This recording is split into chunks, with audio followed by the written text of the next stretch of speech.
Fala galera, beleza? Professor Leonardo Nascimento aqui e quero falar para vocês hoje de um caso clínico de estenose lombar.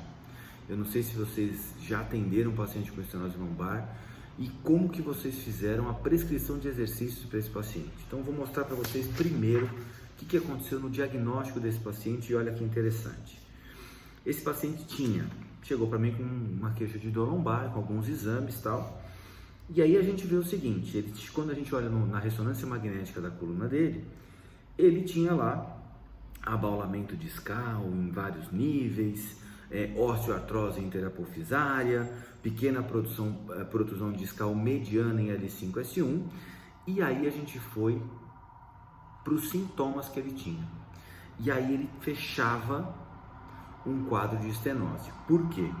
Ele tinha um incômodo para andar, incômodo para ficar muito tempo sentado, ele tinha melhora no movimento de flexão, dor na região glútea que irradiava para as duas pernas e uma manobra de Valsalva positivo.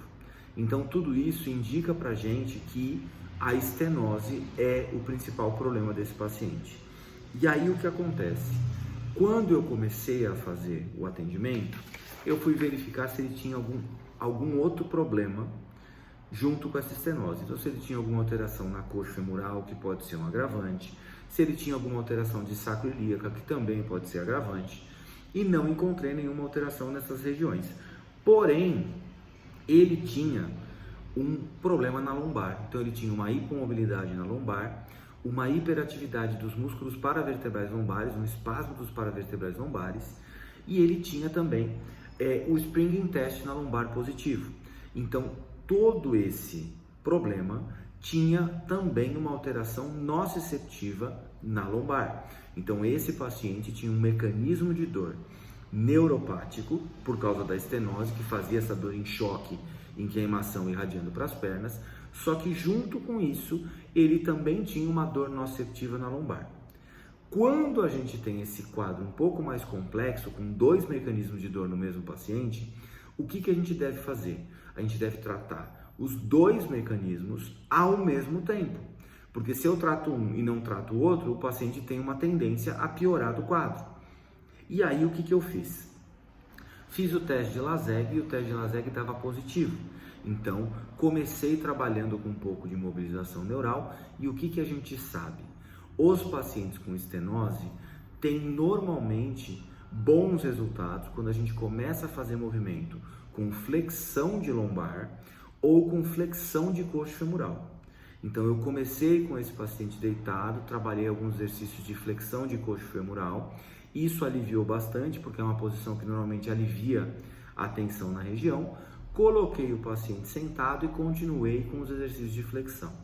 E aí expliquei para esse paciente que uma das estratégias de automanejo que ele deve ter em mente é realizar esses movimentos de flexão no dia a dia dele.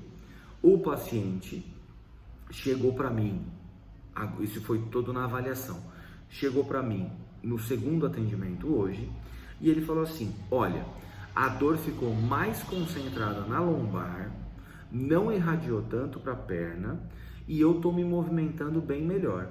Então o que eu fiz hoje?